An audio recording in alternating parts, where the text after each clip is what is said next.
Assalamualaikum warahmatullahi wabarakatuh.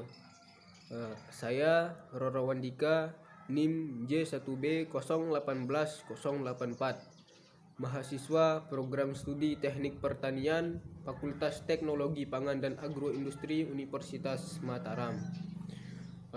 Dalam kesempatan kali ini, saya ingin mempresentasikan hasil kegiatan selama pelatihan kerja lapangan di STIPAK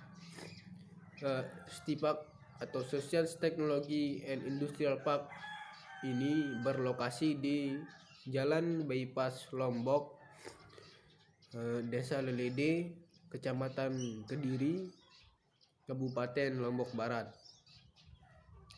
Jadi Social Technology Park and Industrial Park ini merupakan salah satu badan usaha milik daerah atau BUMD yang berada di bawah naungan Dinas Perindustrian Provinsi Nusa Tenggara Barat yang bergerak dalam bidang industrialisasi.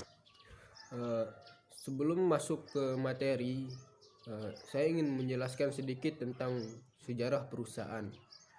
Sejarah perusahaan STIPAK ini merupakan UPTD yang berada di bawah naungan Dinas Perindustrian Provinsi Nusa Tenggara Barat. Berawal dari Teknopark Baju Mulak di bawah pengelolaan LIPI sampai dengan tahun 2018. STIPAK NTB pertama kali digagas dan dibentuk melalui Bapeda, yaitu Bidang Penelitian dan Pengembangan, pada masa awal pemerintahan Zulkifli Firmansyah dan Siti Rohmi Rizalillah sebagai gubernur dan wakil gubernur, dan kemudian secara resmi terbentuk dengan Peraturan Gubernur Nomor 45 tanggal 14 Desember 2018. STIPAK NTB diresmikan pada bulan Januari 2019 dan personilnya secara resmi dilantik pada bulan Maret 2019. Kemudian gedung pertama STIPAK NTB resmi ditempati pada Januari 2020. Jadi untuk lebih jelasnya di STIPAK ini, saya ditempatkan di mesin pet mill. Untuk lebih jelasnya, izinkan saya menjelaskan tentang mesin pet mill ini melalui subpoint atau PowerPoint. Ya, untuk mempersingkat waktu, langsung saja ke materinya. Jadi, mesin pet mill adalah mesin pembuat pakan ternak, yang dimana mesin ini masih semi otomatis. Karena itu, ketika adanya produksi, dibutuhkan satu operator untuk mengatur jalannya mesin agar berjalan sesuai dengan prosedur yang sudah ditentukan. Untuk alat penggerak dari mesin ini adalah listrik. Listrik yang digunakan pada mesin ini langsung tersambung dari PLN. Karena itu, salah satu kelemahan dari mesin ini adalah tidak adanya alat cadangan untuk menggerakkan mesin, seperti semisal mesin diesel yang berguna untuk ketika mati lampu, mesin ini masih bisa untuk beroperasi. Karena tidak adanya mesin diesel, maka otomatis ketika mati lampu, mesin pet mill tersebut tidak bisa untuk beroperasi, teman-teman. Selanjutnya,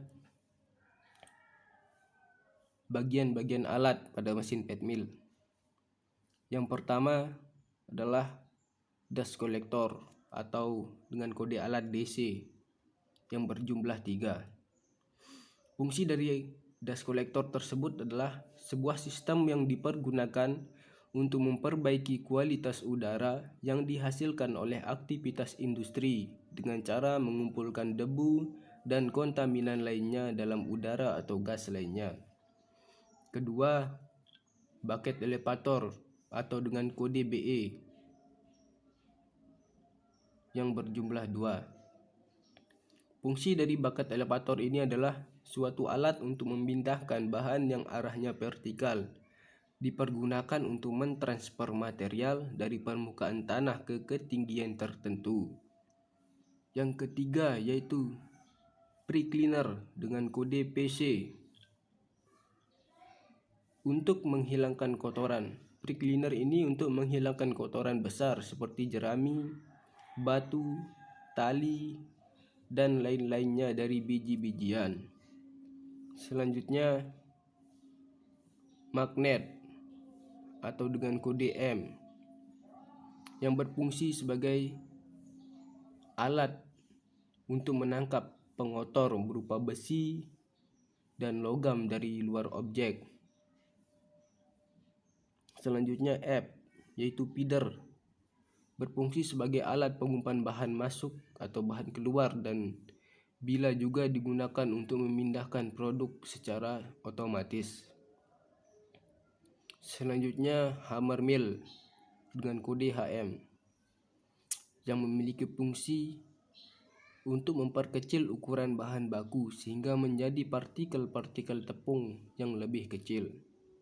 Lalu kemudian screw conveyor dengan kode SC. Screw conveyor memiliki fungsi yaitu alat ini memiliki ulir dan arah putaran searah jarum jam. Masing-masing ulir antara satu dengan yang lainnya memiliki jarak yang sama serta berfungsi untuk memindahkan atau mentransfer. Selanjutnya valve dengan kode V yaitu sebuah perangkat yang mengatur, mengarahkan, dan mengontrol aliran dari suatu material dengan membuka, menutup, atau menutup sebagian dari jalannya aliran. Selanjutnya BG atau bin grinding berfungsi sebagai tempat menyimpan material dalam perangkat pet mill dipergunakan untuk bahan grinding. Lalu kemudian BM dengan kode bin mixer dengan kode BM yaitu tempat penyimpanan material dalam perangkat pet mill sebelum dicampur atau dimixing. Selanjutnya gate dengan kode G berfungsi sebagai palang penahan keluarnya material. Lalu kemudian mixer dengan kode M berfungsi sebagai alat pencampur berbagai macam material.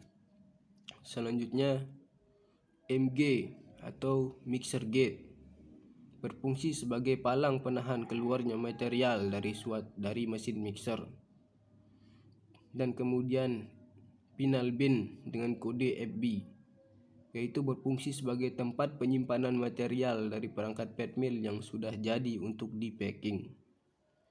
Selanjutnya prosedur pada mesin pet mill. Untuk menyalakan mesin pet mill,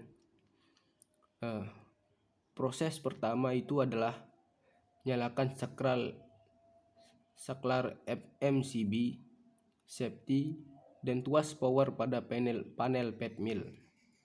Lalu yang kedua, nyalakan semua saklar yang ada di panel pet mill. Yang ketiga, pastikan semua saklar di dalam panel sudah dalam keadaan on atau menyala. Yang keempat, nyalakan hammer mill. Yang kelima, tunggu beberapa saat kemudian nyalakan mixer. Yang keenam, nyalakan bucket elevator. Yang ketujuh, nyalakan pre-cleaner. Kedelapan, nyalakan screw conveyor. Kesembilan, nyalakan feeder. Kesepuluh, nyalakan dust collector. Dan yang ke-11, proses loading. Selanjutnya, untuk mematikan mesin pet mill, langkah pertama yang harus dilakukan itu adalah matikan dust collector. Yang kedua, matikan feeder. Yang ketiga, matikan screw conveyor. Yang keempat, matikan pulse cleaner atau PC. Lalu kemudian matikan bucket elevator. Selanjutnya matikan hammer mill, matikan mixer, dan yang terakhir adalah matikan safety, tuas di dalam panel, dan posisikan semua dalam kondisi off. Selanjutnya pengenalan bagian-bagian pada mesin bagging.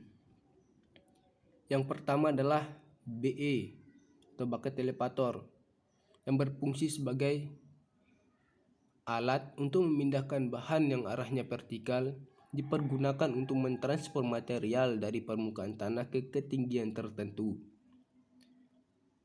Yang kedua, magnet dengan kode M, yaitu sebuah alat yang fungsinya menangkap pengotor berupa besi dan logam di luar objek, seperti objek jagung dan atau pakan yang diinginkan. Yang ketiga, volt dengan kode V, sebuah perangkat yang mengatur, mengarahkan, dan mengontrol aliran dari suatu material dengan membuka, menutup, atau menutup sebagian dari jalan alirannya. Selanjutnya, gate dengan kode G, yaitu sebagai palang penahan keluarnya material. Selanjutnya, conveyor dengan kode C. Conveyor pada mesin bagging yaitu berjumlah 2 yang memiliki fungsi sebagai suatu sistem mekanik yang mempunyai fungsi memindahkan barang dari suatu tempat ke tempat yang lain.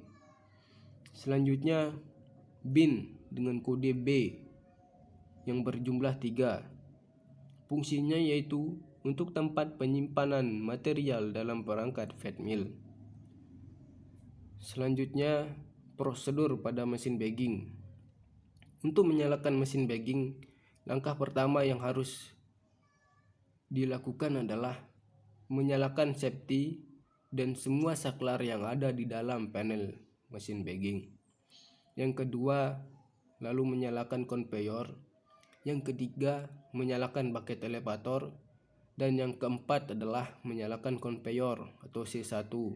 Khusus C1 harus menyalakan panel di luar untuk menyalakan conveyor. Selanjutnya, untuk mematikan mesin bagging, langkah pertamanya adalah mematikan conveyor atau C1. Lalu kemudian mematikan bucket elevator. Yang ketiga, mematikan conveyor. Yang keempat, mematikan safety dan semua saklar yang ada di dalam panel mesin bagging. Dan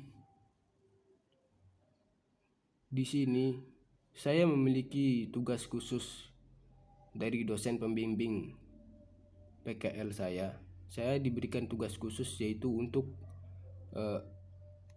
menghitung susut pada mesin pet mill. Dan untuk susut pada mesin pet mill terdapat dari 2 sisi, yaitu yang pertama ada susut dari bahan. Yang dari bahan ini adalah yang pertama pada tingkat kekeringan bahan. Kadar air bahan jagung yang baik untuk diproduksi adalah kisaran 14-17% kadar air. Yang kedua pada kotoran. Pada kotoran dari jagung seperti tongkol jagung yang masih melekat pada biji jagung. Yang ketiga pada formula. Standar umum formula yaitu 0,15% dan standar minimum formula sebanyak 0,26%. Tetapi di pet mill standar yang digunakan sebanyak 1,15%. Di sini juga sering terjadi kesalahan dalam menghitung formula karena kelalaian dari pegawai sendiri. Yang kedua, ada susut dari mesin. Untuk mesin, tempat yang sering ditemukan susut itu adalah di bucket elevator. Susut yang sering ditemukan di sini adalah susut dari bahan. Yang kedua, dust collector, hammer mill, screw conveyor, dust collector 3, dan magnet.